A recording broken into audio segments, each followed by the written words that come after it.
हाँ तो दोस्तों, इस वीडियो के अंदर हम पीडीपी शिपिंग एंड प्रोजेक्ट के आईपीओ के बारे में बात करेंगे और जानेंगे कि इस आईपीओ के अंदर आपको अप्लाई करना चाहिए या नहीं। चलिए शुरू करते हैं। तो देखिए, सबसे पहले हम ये जानेंगे कि ये कंपनी क्या काम करती है। ये जो कंपनी 2009 में ये कंपनी स्टार्ट हुई, यानी कि ऑलमोस्ट अगर हम बात करेंगे तो 15 से 16 साल ये कंपनी को स्टार्ट हुए हो चुके हैं। देखिए, जो कंपनी लॉजिस्टिक्स के रिगार्डिंग जो सॉल्यूशंस वगैरह होते हैं तो वो ये कंपनी में यहाँ पे प्रोवाइड करवाती हुई नजर आती है। और अगर हम ये कंपनी की अगर हम बात करेंगे तो मेनली यहाँ पे एसेट लाइट बिजनेस मॉडल में ये कंपनी में काम करती हुई नजर आती है, यानी कि जो थर्ड पार्टी वगैरह होती है तो उनके थ्रू यहाँ पे जो सर्विसेज वगैरह होती है तो वो ये कंपनी में प्रोवाइड करवाती हुई नजर आती है।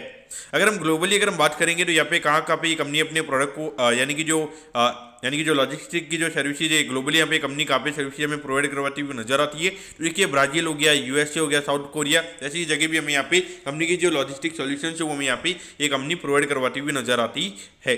करंटली अगर हम बात करेंगे टोटल नंबर ऑफ एम्प्लॉइज की अगर हम बात करेंगे तो करंटली अराउंड 18 एम्प्लॉइज ये कंपनी के अंदर हमें यहाँ पे काम करते हुए नजर आते हैं। तो वो काफ़ी छोटी पर्टिकुलरली हमें यहाँ पे कंपनी नजर आती है। अगर हम आईपीओ साइज की भी अगर हम बात करेंगे जो लगभग 10-12 करोड़ के लगभग का आईपीओ में यहाँ पे नजर आता है। और अगर हम पूरे साल के टर्नओवर की भी अगर हम बात करेंगे तो लगभग यहाँ पे 20-25 करोड़ के लगभग का टर्नओवर में यहाँ पे कंपनी का नजर आता है। अब अगर हम यहाँ पे कंपनी के ऑब्जेक्टिव के बारे में अगर हम बात करेंगे, यानी कि जो आईपीओ से कंपनी को पैसा मिलने वाला है उससे कंपनी कैसे यूटिलाइज करने वाली है, तो देखिए लगभग यहाँ पे जो 10 करोड़ के लगभग के अमाउंट की अगर हम बात करेंगे तो ये पैसा यहाँ पे कंपनी के पास में वर्किंग कैपिटल के रिक्वायरमेंट के लिए यहाँ पे ये कंपनी में इस पे ये फंड को यूज करती हुई नजर आएगी। और बाकी अगर हम अराउंड 80 लाख की अगर हम बात करेंगे तो ये जनरल कॉर्पोरेट पर्पसेस के लिए यहाँ पे ये कंपनी में यूज करती हुई नजर आएगी।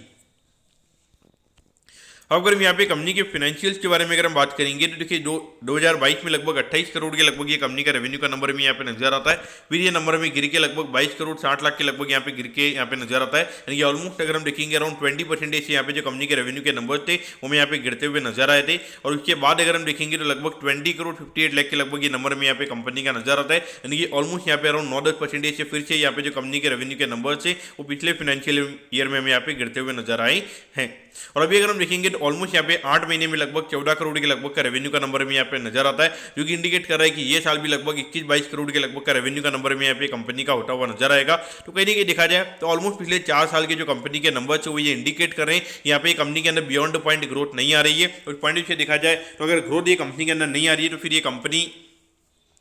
अगर हम देखेंगे तो फंड रेज क्यों कर रही है इसके पीछे का, तो कि अगर हम फंड रेज भी कंपनी कर रही है तो वो वर्किंग कैपिटल की रिक्वायरमेंट के लिए कर रही है, तो उससे यहाँ पे क्या ज़्यादा ग्रोथ आ जाएगी। तो उसके हिसाब से देखा जाए तो कंपनी के नंबर बिल्कुल भी हमें यहाँ पे इंटरेस्टिंग यहाँ पे नजर नहीं आते हैं। अगर हम प्रॉफिटेबिलिटी की बात करेंगे तो यहाँ पे 1 करोड़ 91 लाख से कंपनी का जो प्रॉफिट का नंबर है वो 1 करोड़ 68 लाख के लगभग हमें यहाँ पे गिरता हुआ नजर आया था। फिर उसके बाद अगर हम बात करेंगे तो 2 करोड़ 31 लाख के लगभग यहाँ पे कंपनी का प्रॉफिट का नंबर में थोड़ा बढ़ता हुआ नजर आया था। लेकिन अगर एट द सेम टाइम अगर हम देखेंगे जो कंपनी के रेवेन्यू के नंबर्स कम हुए थे, भले अगर कंपनी के रेवेन्यू के नंबर्स अगर कम हो रहे हैं और वहाँ पे भले प्रॉफिट अगर कंपनी का बढ़ रहा है तो उसके पीछे का कोई लॉजिक नहीं है। आपका रेवेन्यू का नंबर बढ़ना चाहिए, भले प्रॉफिटेबिलिटी अगर 1-2 साल के लिए अगर थोड़ा सा अगर नीचे भी हो जाती है तो उसमें कोई दिक्कत नहीं रहती है, लेकिन आपके अंदर जो रेवेन्यू ग्रोथ है यहाँ पे काफ़ी अच्छा होना चाहिए।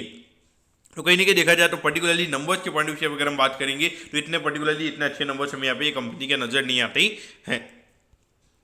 अब अगर हम आईपीओ के डिटेल्स के बारे में अगर हम बात करेंगे तो देखिए 10 मार्च को ये आईपीओ में स्टार्ट होता हुआ नजर आएगा और 12 मार्च को ये आईपीओ में क्लोज होता हुआ नजर आएगा। अगर हम प्राइस के बारे में अगर हम बात करेंगे तो 135 रुपीज़ पर शेयर पे कंपनी में शेयर देती हुई नजर आ रही है और 1000 शेयर का लॉट से जब यहाँ पे कंपनी का नजर आता है, यानी कि एक लॉट को अप्लाई करने के लिए 1,35,000 रुपीज़ यहाँ पर आपको लगने वाली हैं। अगर हम इश्यू साइज की अगर हम बात करेंगे तो लगभग 12 करोड़ 65 लाख के लगभग यहाँ पे आईपीओ का इश्यू साइज हमें यहाँ पे नजर आता है और ये पूरा पैसा कंपनी के पास में जाता हुआ नजर आएगा। तो इसमें अगर हम यहाँ पे रिटेल कोटा की अगर हम बात करेंगे अराउंड 50% के लगभग यहाँ पे कंपनी का रिटेल कोटा है, यानी कि लगभग 6 करोड़ के लगभग यहाँ पे कंपनी का रिटेल कोटा में यहाँ पे नजर आता है। अगर हम लिस्टिंग की अगर हम बात करेंगे तो बीएसई के एसएम प्लेटफॉर्म पर ये कंपनी में लिस्ट होती हुई नजर आएगी। अब अगर हम आईपीओ के टाइम टेबल के बारे में अगर हम बात करेंगे तो देखिए 13 तारीख को आपको पता चल जाएगा कि आपको अलॉटमेंट मिला ही, यानी कि अलॉटमेंट नहीं मिलता है तो 17 तारीख को रिफंड मिल जाएगा। 17 तारीख को आपके डीमैट अकाउंट में शेयर आ जाएंगे अगर आपको अलॉटमेंट मिलता है और 18 तारीख को ये कंपनी में लिस्ट होती हुई नजर आएगी।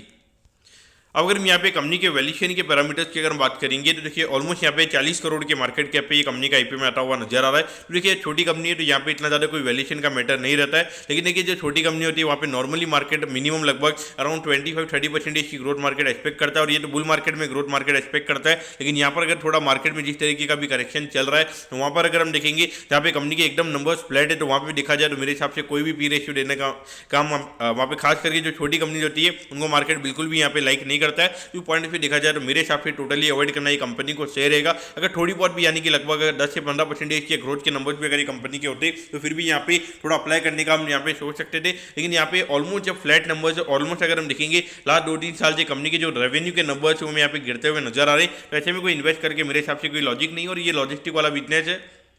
यहाँ पे पर्टिकुलरली मार्केट इतना ज़्यादा कोई हाई पी रेशियो देने का काम भी नहीं करता, बिजनेस मॉडल यहाँ पे कोई इतना ज़्यादा अट्रैक्टिव नहीं है, तो मेरे हिसाब से टोटली अवॉइड करना यहाँ पे सही रहेगा। तो दोस्तों मैं होप करता हूँ कि यहाँ पे पीडीपी शिपिंग के आईपीओ के बारे में आपको सब कुछ समझ में आ गया होगा। अगर आपकी कोई भी क्वेरीज है आप कमेंट कीजिए, मैं जरूर आपके कमेंट पर रिप्लाई करूँगा। ओके दोस्तों, thank you, have a nice day.